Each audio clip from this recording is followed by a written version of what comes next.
say that in answer to Senator Durbin's question, the spending reductions, reducing the federal budget would increase anti-Semitism. Isn't that what you said?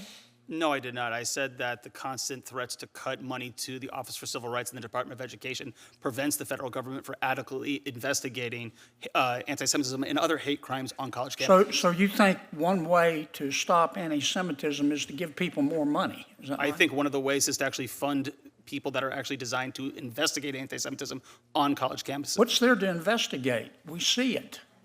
We see We it, saw but it. just as, Did you watch television? Did you see what happened at Columbia? absolutely. Yeah. I mean, it was clear to me that the administration at Columbia and most members of the faculty believed passionately in diversity, equity, inclusion, and the right to hurt Jews. That's what I saw. Isn't that what you saw? I saw Isn't that what you saw? protesters against the war in Gaza and them using some anti-Semitic slogans and thoughts. I would say, however, that it's hard. I would say, isn't that however, what you're telling me? that it's that's not what you difficult saw. For You're the federal now don't get government off to the subject No, on I'm me not. now. I'm You're telling me that's difficult. not what you saw. I'm telling you that it is difficult for the federal government to adequately address the issue of anti-Semitism. Are you telling me without appropriate the resources. Columbia administration and the faculty was supportive of the Jewish community? I think that they are You trying need to find stop dipping into your ketamine stash. into what? Excuse me? Now, that if we're going to solve this problem, we need to talk about it. I'm And happy it to wasn't talk just about it. at Columbia. It was at Berkeley. It was at UCLA. It was at Barnard. And Columbia has a history of discriminating against the Jewish people. They used to refuse to let Jewish students come to their university.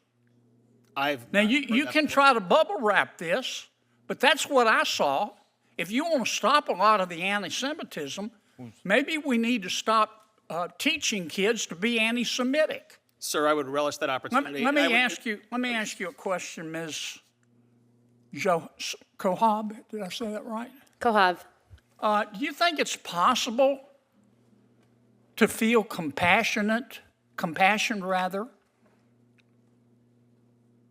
for the Palestinian people without hating Jews?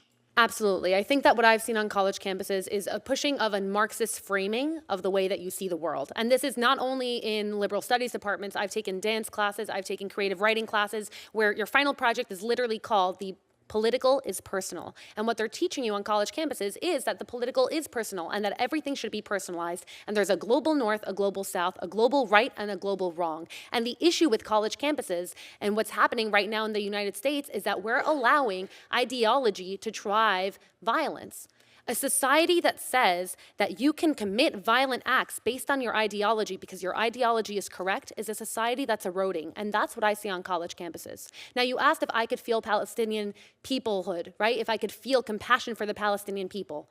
Absolutely. And every night when I go to bed, yes, I pray for the Jewish people, but I also pray for the Palestinian people, for God to send them leaders that actually care more about their safety.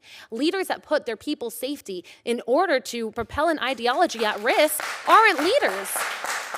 If you look at Hamas, they tout what happened after October 7th up until this day as a victory. How can you lie in rubble after thousands of your people have died and call that a victory? So what I see that has to happen on college campuses is de-radicalization. Until you admit that there's a radical ideology happening on a college campus, you cannot fight it.